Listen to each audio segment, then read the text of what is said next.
भोगात्माओं लोकानुप्रेक्षा ग्रंथराज में उद्गल के भेदों का वर्णन चल रहा है। आवाज ठीक है सब लोगों को? वीडियो और आवाज दोनों? चलिए, अब इतने ही वीडियो खोल के, अब ज्यादा लोग वीडियो नहीं खोलना, देख लेते हैं। चलिए, तो जो पुद्गल का जो वर्णन कर रहे हैं, तो पुद्गल के वर्णनों में हम लोगों ने अलग अलग प्रकार की वर्गणाएं देखी। तो जिसमें अग्राह्य वर्गणा, शून्य वर्गणा, इनको भी हम लोगों ने समझा। अब ये जो शून्य वर्गणा है, पहली शून्य वर्गणा, उसके पश्चात अब कौन सी वर्गणा आ रही है? तो प्रत्येक शरीर वर्गणा। इसको थोड़ा सा ठीक से समझना है हमको। देखो, प्रत्येक शरीर का अर्थ क्या होता है? प्रत्येक शरीर का एक शरीर एक आत्मा, मतलब हमारा शरीर क्या है? प्रत्येक शरीर है। आया ना? हाँ। तो ये जो शरीर है, ये शरीर क्या प्रत्येक शरीर वर्गणा से बना है? प्रश्न पहले ये उठेगा, क्या ये प्रत्येक शरीर वर्गणा से बना है? सुनने में तो ऐसा ही लगता है। क्या लगता है? कि वे प्रत्येक शरीर है, और सामने अगर प्रत्येक शरीर वर्गना है, तो ये प्रत्येक शरीर वर्गना से ही बना है, ऐसा लगता है। जैसे तेजस वर्गना से तेजस शरीर बना, कार्बन वर्गना से कर्म बने, भाषा वर्गना से शब्द बने, मनोवर्गना से द्रव्य मन बना। वैसे ही इस वर्गना का नाम प्रत्येक शरीर वर्गना है। तो हमें ऐसा ऐसा ऐसा लगता है कि हमारा शरीर जो प्रत्येक शरीर है, वो भी प्रत्येक शरीर इन्हीं वर्गनाओं से बना है। ऐसा लगता है कि नहीं लगता है? पहले वो तो हम समझे, क्योंकि ऐसा लगता है तो आगे समझाने की जरूरत है। अगर ऐसा नहीं लगता है तो अच्छी बात है। हाँ, तो हमें यही भ्रांति को निकालना है। क्योंकि आचार्य भगवान ये नहीं कह रहे हैं, क्योंकि अगर प्रत्येक शरीर, हमारा शरीर अगर इन्हीं वर्गनाओं से बनता, सीधे सीधे रेडीमेड, तो फिर हमारा शरीर आहार वर्गना को क्यों देता? हमारा शरीर तेजस वर्गना को क्यों देता? हमारा शरीर अलग अलग से कार्बन वर्गना को क्यों देता? बात समझ में आ रही है आपको? अगर सारी चीजें मिलकर के इकट्ठा मुझे प्रत्येक शरीर वर्गना से ही मिलने वाली है, तो फिर मैं अलग अलग 5 प्रकार की वर्गना क्यों लूंगा? प्रश्न समझ में आ गया? इसका अर्थ ही यह है कि प्रत्येक शरीर वर्गनाओं से, हाँ अरविंद जी, 5 ही वर्गनाएं योग्य है। तो योग्य है, ये तो हम लोगों ने बता दिया, आचार्य भगवान ने बता दिया। पर प्रश्न तो यही उठता है कि आपने नाम इसको दे दिया प्रत्येक शरीर वर्गना। फिर प्रत्येक शरीर वर्गना है तो प्रत्येक शरीर की उसके लिए उसको काम में आती कि नहीं आती है वो? इससे हमारा शरीर बनता है कि नहीं बनता है? आचार्य बोलते हैं, नहीं, ये वर्णन तुलनात्मक है। मतलब कैसे? तुलनात्मक अर्थ कैसे करेंगे? तो एक प्रत्येक शरीर किससे किससे बना है? आहार वर्गना से बना है, तेजस वर्गना से बना है, भाषा वर्गना से बना है, मनोवर्गना से बना है, और कार्बन वर्गना से बना है। तो ये 5 प्रकार की वर्गनाओं से बना है। तो अभी आपके और मेरी शरीर में ये 5 प्रकार की वर्गना है कि नहीं है? है। और इन 5 प्रकार की वर्गना के साथ साथ उनका विश्लेषोपचय भी लगा है कि नहीं लगा है? जो अभी तक उस शरीर रूप परिणत नहीं हुआ है, किंतु उसी के साथ लगा हुआ है। तो आचार्य भगवान कहते हैं, उन सबकी संख्या कर लो। तेजस वर्गना तेजस शरीर बना रही है, तो तेजस वर्गना जो आपके पास कितनी है? अभी आपके शरीर में कितनी वर्गना है तेजस की? वो सारी तेजस वर्गना को इकट्ठा कर लो। आपके पास कितनी कार्बन वर्गना है? उनको इकट्ठा कर लो। आपके पास कितनी भाषा वर्गना है? उनको इकट्ठा कर लो। आपके पास कितनी आहार वर्गना है? औदारिक वाले है तो औदारिक, देवनागरी है तो वैकरिक, जित जो भी प्रकार की आपकी हो, उनको भी इकट्ठा करो। इकट्ठा करके करना क्या है? तो इन 5 प्रकार की वर्गना की जो इकट्ठा करेंगे, तो उसके अंदर जितने जितने परमाणु हैं, उन सभी परमाणु की संख्या कर लो इकट्ठा। बात समझ में आ रही? करना क्या है? 5 प्रकार की वर्गना जो तुमने अलग अलग ग्रहण कर ली है, वो ग्रहण करने के पश्चात और उसके साथ लगे हुए विश्लेषोपचय को भी मिला करके उनकी वर्गना का एक संख्या बना लो। तो उतनी संख्या का जो एक वर्गना बनती है, इन सबकी मिलकर के एक वर्गना बनती है। सबकी मिलकर के मतलब उन उन वर्गनाओं को नहीं मिलाना है, उन उन वर्गना की संख्या को मिलाना है। मान लो हमारे पास तेजस की 100 वर्गना है, आहार की 50 वर्गना है, 150 हो गई। उसके बाद में भाषा की हमारे पास 150 है, 300 हो गई। उसके बाद में आती है मनोवर्गना। मनोवर्गना मेरे पास 200 है, 300 और 200 500 हो गई। और 300 वर्गनाएं हैं कार्बन वर्गना की, तो वो मिलाकर के हो गई 800 वर्गना। तो मेरे पास अभी कितनी है? 800 वर्गना हो गई। अब इन 800 वर्गना का विसर्ग सोपचय, सबका मिलाकर के विसर्ग सोपचय, हर एक का एक एक एक एक एक, एक विसर्ग सोपचय मिलाने से उसकी और 2000 ऐड हो जाती है। कितनी ऐड होती है? 2000। तो अब मेरे पास टोटल कितनी ऐड हो गई? कितनी हो गई संख्या? 2800 हो गई। हाँ क्या ना? हाँ, तो अभी मेरे पास 2800 मेरे पास अगर हो गई है, तो आचार्य भगवान कह रहे हैं कि हमारे पास पुद्गल की अब बढ़ते बढ़ते बढ़ते बढ़ते बढ़ते बढ़ते बढ़ते अनंत अनंत अनंत बढ़ते बढ़ते बढ़ते मेरे पास ऐसी वर्गना अभी प्राप्त हो रही है, क्योंकि वो अलग अलग परमाणु का बंध होकर के प्राप्त हो रही है। तो उस बंध होकर के जो वर्गना बन गई है, उसकी संख्या कितनी है उसके अंदर के परमाणु की? तो बोले आपके पास अभी जितनी हो गई थी ना उतनी है। मतलब यहां पर आपके पास 28 वर्गना अगर आपके पास अभी है, तो 28 वर्गना का एक समूह मेरे पास है। दूसरा 28 एक का है, 28 दो का है, 2803 का है, 2804 का है, 2805 का है। तो ये जो सारी रेंज है, कहां से शुरू होने वाली? 2800 से शुरू होने वाली, और उत्कृष्ट तक उसके अपनी अपनी जाने तक, उतनी प्रकार उसके अंदर जितनी वर्गणाएं हैं, उतनी वर्गणा के सदृश मेरे पास, मेरे अलग अलग जीवों के पास में उतनी वर्गणा होती है। इसीलिए ये प्रत्येक शरीर के समान, प्रत्येक शरीर के सदृश ये वर्गना है, इसीलिए इसको प्रत्येक शरीर वर्गना कह दिया। कुछ समझ में आ रहा है? नहीं? आम वाले उदाहरण पर चलते हैं। मेरे पास 12 आम है, मैं क्या कहूंगा? मेरे पास 1 दर्जन आम है। तो 1 दर्जन आम, इस शब्द में आम अलग है और 1 दर्जन अलग है। आम क्या है? आम द्रव्य है। और दर्जन क्या है? उसकी संख्या है, उसकी संख्या है। अब 1 दर्जन में अगर मान लीजिए मैं 12 आम को बाजू में कर दूंगा, अभी मैं क्या कर रहा हूं?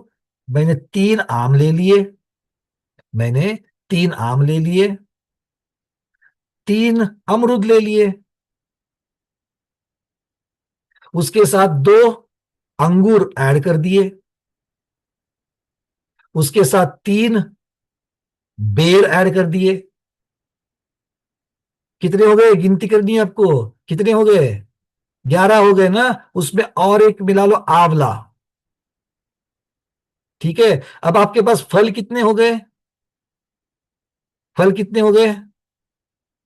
1 दर्जन हो गए। आया ना? पहले मेरे पास आम कितने थे? 1 दर्जन थे। अभी भी संख्या कितनी है? 1 दर्जन है, किंतु 1 दर्जन में आम ही है क्या? अलग अलग है कि नहीं है? तो आचार्य भगवान कहते हैं 1 दर्जन, इस समूह का नाम 1 दर्जन। और 1 दर्जन किसकी अपेक्षा से हुआ? संख्या की अपेक्षा से हुआ। ऐसे ही 5 प्रकार की वर्गना, उनकी संख्या कर लो। 5 प्रकार की संख्या, 5 प्रकार की वर्गना में मतलब क्या हो गया? आम, आंवला आदि अलग अलग प्रकार के फल समझ लो, तो अलग अलग प्रकार की वर्गना। अब वो जो वर्गना है, वो वर्गना पूरी टोटल कर लो, उसके साथ उसका लगा हुआ विसर्जोपचय उसको भी उसमें मिला लो। तो उसकी जो संख्या बनेगी, वो संख्या जितनी है, उतनी संख्या का एक वर्गना मेरे पास है, उतनी संख्या की एक वर्गना मेरे पास है। तो ये वर्गना किसके जैसी दिख रही है मुझे संख्या में? किसके जैसी दिख रही है? ये जो मेरे पास 5 प्रकार की वर्गना और विशेषोपशेष से बनी हुई वर्गना है, उसकी संख्या और इसकी संख्या एक ही है। तो इस दोनों में तुलना हो सकती है कि नहीं हो सकती है? किसकी अपेक्षा तुलना हो सकती है? संख्या की अपेक्षा से तुलना हो सकती है। संख्या की अपेक्षा से तुलना हो सकती है। तो हम क्या कहेंगे? ये वर्गना प्रत्येक शरीर वर्गना है, प्रत्येक शरीर वर्गना के इतनी है, ऐसा कहने पर आचार्य भगवान कह रहे हैं प्रत्येक शरीर वर्गना है। अर्थ हो गया प्रत्येक शरीर वर्गना की जो संख्या होती है, उतनी ही संख्या इस वर्गना की है, इसलिए इसको प्रत्येक शरीर वर्गना कहती है। तो एक है संख्या, दूसरा है उसका स्वरूप। तो स्वरूप में तो कौन है? 5 अलग अलग प्रकार की वर्गना, और उसका विश्व सोपचे, और उन्हीं से शरीर बनने वाला है। ये संख्या बढ़ गई इसलिए उससे शरीर बनेगा क्या? नहीं। अगर मैं आपको 1 दर्जन आम की जगह पर, 1 दर्जन आम की जगह पर आपको मैं कुछ आम, कुछ अमरूद, कुछ आंवला, कुछ बेर, कुछ अंगूर, इसको मिक्स करके अगर 12 बना करके दूंगा तो आप चलेगा क्या, क्या आपको? नहीं, क्योंकि आपने आम मांगे हैं। मतलब अगर कार्य करना हो तो आम की जगह पर आम का ही कार्य करने के लिए आम ही चाहिए, हाँ या ना?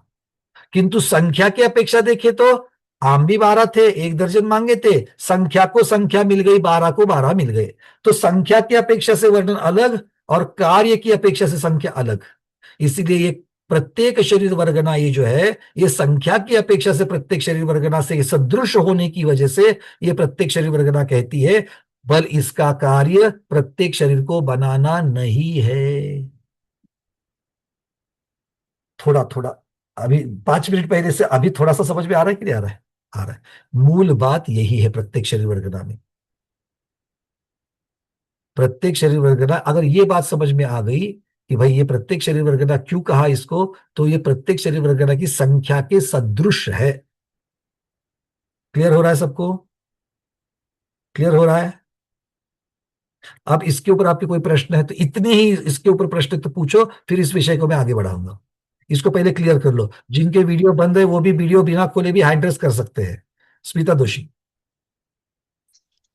जीव 5 प्रकारची वर्गणा ग्रहण करतो, म्हणजे आहार, तेजस, कार्मण, तर भाषा, मनो, तर हे ह्या 5 वर्गणाचेच प्रत्येक शरीरची वर्गणा म्हणजे गिनती करायची का असं? शरीर जो बनेगा, शरीर जिन 5 वर्गना से बना है, शरीर हाँ, जिन 5 वर्गनाओं से बना है उन 5 की ही गिनती करनी है। हाँ, किंतु ठीक है। शरीर किससे बना है? जो शरीर के पास है 5 वर्गना, उससे तो शरीर बना ही बना है, किंतु उसके साथ में रॉ मटेरियल भी लगा है, बोले रॉ मटेरियल को भी ऐड कर दो। क्यों? हमें संख्या बढ़ानी है, संख्या को सदृशता हमें लाना है। इसलिए 5 प्रकार की वर्गना और उनके विसर्जोपचय, इन सबकी मिलाकर के जो संख्या होती है। अब सबकी संख्या सेम होगी क्या? मान लो कोई स्थूल व्यक्ति है और कोई बिल्कुल पतला है, दोनों के शरीर के अंदर जो 9 कर्म वर्गना है, 5 प्रकार की जो वर्गना है, क्या वो समान होगी? नहीं होगी, अलग अलग होगी। सबके कर्म की स्थिति बराबर है क्या? एक भव्य और आचार्य भगवान तो कह रहे हैं क्योंकि प्रत्येक शरीर किसका है? सभी संसारी जीवों का प्रत्येक शरीर है। मतलब उसमें अभव्य भी है और भव्य भी है, और उसमें अभी अभी मोक्ष को जाने के लिए जो तैयार है वो भी है, और अनंत काल तक भ्रमण करने वाले भी है। सबका शरीर प्रत्येक शरीर है। अगर ऐसी बात है तो फिर हर एक के प्रत्येक शरीर की जो संख्या बनेगी वो अलग अलग बनेगी, किंतु सभी संख्या को क्या कहेंगे? प्रत्येक शरीर के सदृश संख्या कहेंगे। सभी संख्या को क्या कहेंगे? प्रत्येक शरीर की संख्या। स्वाति दीदी, इसको संख्या को हमको गिनना नहीं है, आएगी तो अनंत में ही आएगी, ये आएगी तो अनंत में आएगी। इसको उपचार से, उपमा से गिनना है। ठीक है?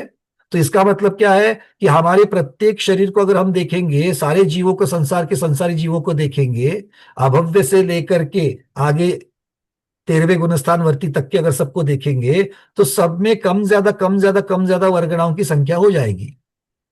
अब इन सब में जिसकी जघन्य है वो जघन्य प्रत्येक शरीर वर्गना कहलाएगी, और जिसके पास ज्यादा है इन सब जीवों में उसकी क्या कहलाएगी? उत्कृष्ट प्रत्येक शरीर वर्गना कहलाएगी।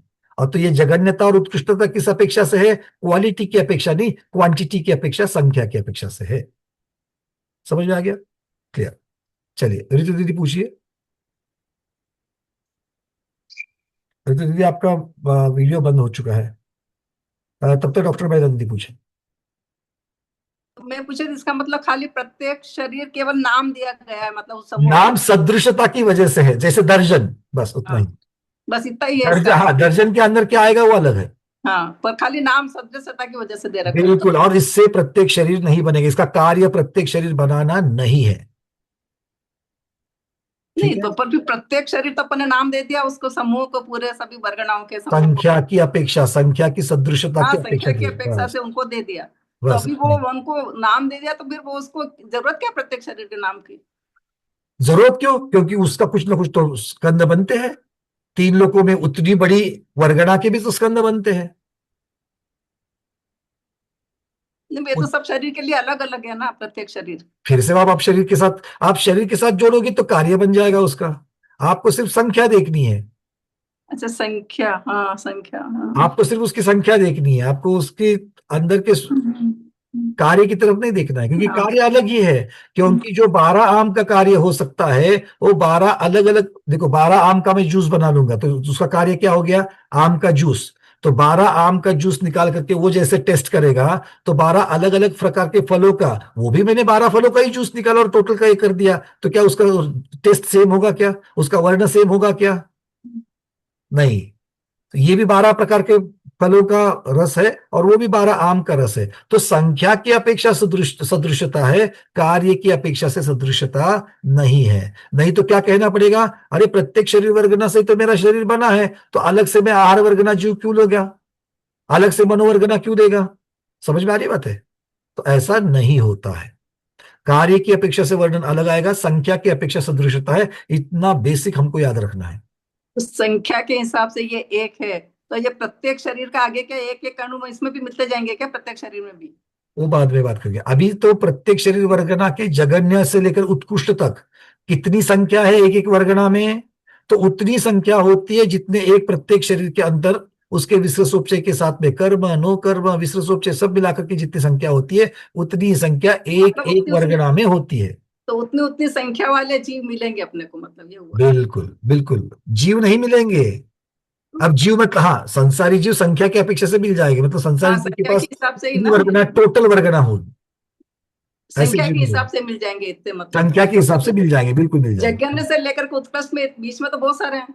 बिल्कुल कितने मध्यम होंगे, हाँ, इतने अनंत मत। गुना बता रहे हैं। तो कितना बता इतने, रहे हैं देखो, अगर हम इसका देखेंगे कि जगन्य से उत्कृष्ट का प्रमाण कितना आता है, तो आचार्य भगवान कहते हैं जगन्य से उत्कृष्ट का प्रकार जो है वो पल्य के असंख्यात में भाग प्रमाण ज्यादा है।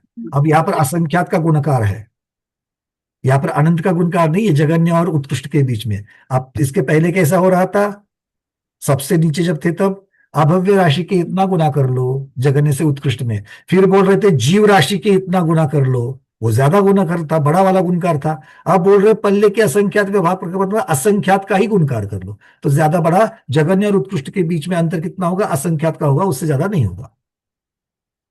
इतने असंख्यात, मतलब असंख्यात गुना उसके का गुणकार। इतने स्कंद मिलेंगे, मतलब अलग अलग अलग। हाँ मतलब उसमें अगर एक एक एक एक एक एक, एक, एक करेंगे तो ठीक है। हाँ स्वाति दीदी, मैं अभी परिभाषा की तरफ आऊंगा, पहले इतना ही समझ लेते हैं, पहले उसका कंसेप्ट क्लियर करेंगे। कंसेप्ट क्लियर है तो समझ में आएगा। प्रमोद जी पूछिए। ये आप जैसे अभी कह रहे हैं डिफरेंट और संख्यात का मतलब अलग, जीव तो अनंत अनंत है, तो फिर वो रहने दीजिए, मतलब जीव जीव अनंतानंत भी है तो बहुत सारे जीवों का संख्या तो एक ही होगी। एक जैसी हो सकती हाँ है। बिल्कुल, क्योंकि जीव अनंतानंत है, इसका अर्थ ये नहीं कि उसके अंदर जो संख्या की अपेक्षा जो प्रकार बनेंगे वो अनंत ही बने, सबके अलग अलग ही बने, नहीं। बहुत सारे जीव ऐसे भी है कि उनकी एक जैसे ही रहेगी संख्या, तो वो एक कैटेगरी में आ जाएंगे। तो यहाँ पर पल्ले के असंख्यात व भाग असंख्यात का गुणकार है, मतलब जगन्य से लेकर उत्कृष्ट तक कितनी वो प्रकार कितने आ जाएंगे उसमें, तो बोले असंख्यात गुना ज्यादा आ जाएंगे, बस इतनी सी बात है। ठीक है प्रमोद जी। ठीक है जी, बिल्कुल। चलिए, और कोई किसी का प्रश्न है इसके ऊपर? नहीं तो फिर मैं आगे बढ़ाऊंगा। माता जी क्लियर हो रहा है? माता जी के दर्शन आज नहीं किए हम लोगों ने, माता जी भी विराजमान है, होस्टिंग दे रहे हैं।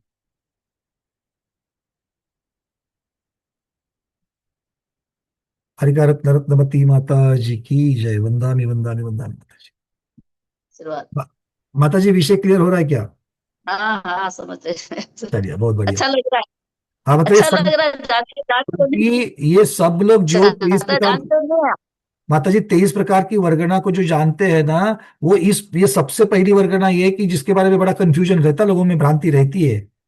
आगे भी इस प्रकार की आएगी, सूक्ष्म निगोद वर्गना वगैरह आएगी, तो उसको समझने के लिए ये सबसे पहले ये समझ में आएगी, तो आगे वाली समझ में आती है। उस कुसुम दीदी पूछिए, उसके बाद अरविंद जी। इंद्रा भैया जी, जी तो पूछिए। ये सारी वर्गना तो सभी सभी जीवों में है। हाँ तो है, संख्या की अपेक्षा है।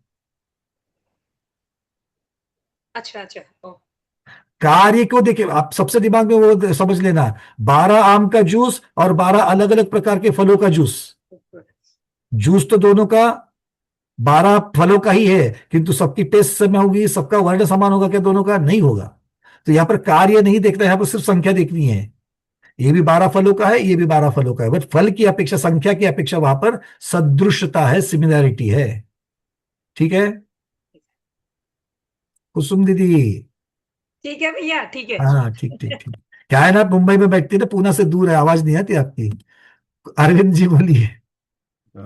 नहीं माता जी, नमस्ते महाराज जी, वंदना भैया जी। ये जो संख्या अपन गिनते प्रत्येक शरीर वर्गणा, तो एक शरीर की जो क्वांटिटी जो है प्रत्येक शरीर वर्गणा, एक शरीर की है टोटल संख्या, बराबर है? एक शरीर की जितनी संख्या है, इसके इक्विवेलेंट एक वर्गना उसके पास है। इक्विवेलेंट वन से, ओके ओके एक ओके। ही वर्गना उसके पास, उसके अगली वर्गना, जैसे मान लीजिए कि आपके शरीर में, अरविंद जी के शरीर में 100 वर्गना है, तो ठीक वहां है पर 100 वर्गना का एक समूह मिलेगा। मेरे पास में 101 वर्गना है, तो 101 वर्गना का समूह मिलेगा। डॉक्टर मैना दीदी के पास 500 है, तो 500 वर्गना का एक समूह आपको इस लिस्ट में मिल ठीक है जाएगा। ठीक है। Good good, thank you. ठीक है, और ये सभी में एक एक परमाणु का फर्क पड़ जाएगा। ओके ओके, वंदना भैया जी। चलिए, जिनके प्रश्न हो चुके हैं हैंड रेज हटा दीजिए, ताकि मुझे समझ में आएगा कि प्रभु जी आपका प्रश्न है। नहीं तो हाँ, हैंड रेज बैठ गया। चलो ठीक है, आगे बढ़े। अब यहां पर जो उसकी परिभाषा दी है, स्वाति दीदी आपने प्रश्न पूछा था, परिभाषा दी है, एक एक जीव के विसरसोपचय सहित एकत्रित हुए नो कर्म और कर्म स्कंद को प्रत्येक शरीर वर्गना कहते हैं। तो नो कर्म में क्या क्या आएगा? कर्म और नो कर्म क्या? तो कर्म की कार्बन वर्गना को छोड़ करके बाकी जो 4 वर्गना है, उनको मिलकर के नो कर्म वर्गना कह दिया। नो कर्म वर्गना किसको कहा? आहार वर्गना, तेजस वर्गना, भाषा वर्गना और मनोवर्गना, इन 4 वर्गनाओं को नो कर्म वर्गना नाम दे दिया, और इसमें कर्म वर्गना मिला देना, कार्बन वर्गना। तो आचार्य भगवान कह रहे हैं कि कर्म और नो कर्म किसके साथ लेना है? अपने अपने विश्रसोपचय के साथ, उनका उनका रॉ मटेरियल ले लेना। अब रॉ मटेरियल कितना रहेगा समझ लो, उन सबको ले लेना। ठीक है, इनका एकत्रित करके जितनी स्कंद की वहां पर संख्या होती है, उसको प्रत्येक शरीर वर्गना कहते हैं। आगे कह रहे हैं, यहां पर ऐसे संसारी जीवों की प्रत्येक शरीर के, अब ये महत्वपूर्ण बात यहां पर आ रही है। आचार्य भगवान कह रहे हैं कि आप कौन कौन से जीव लेंगे? आप कौन कौन से जीव लेंगे संसार में से? सब जीवों को नहीं लेना है, वो तो पहले समझने के लिए बता दिया कि अलग अलग जीवों के अलग अलग हो सकते हैं। अब वो कह रहे हैं कि सिर्फ 8 प्रकार के जीव है, जो 8 प्रकार के जीव है, उनके जीवों की ही शरीर की यहां पर विवक्षा है। किसी का भी शरीर की गिनती नहीं करेंगे हम लोग यहां पर।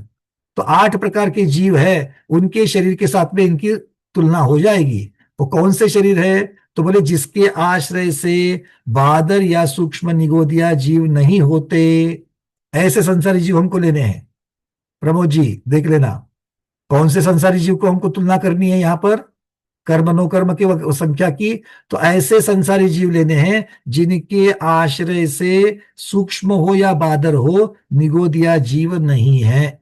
तो ऐसे सिर्फ 8 प्रकार के जीव है। कौन कौन से हैं? सबसे पहले पृथ्वीकायिक, जलकायिक, अग्निकायिक और वायुकायिक, ये 4 स्थावर को लेना। इन 4 स्थावर के शरीरों में, इन 4 स्थावर का शरीर प्रत्येक शरीर कहलाता है। ये 4 स्थावर का शरीर प्रत्येक शरीर कहलाता है। एक शरीर में एक जीव,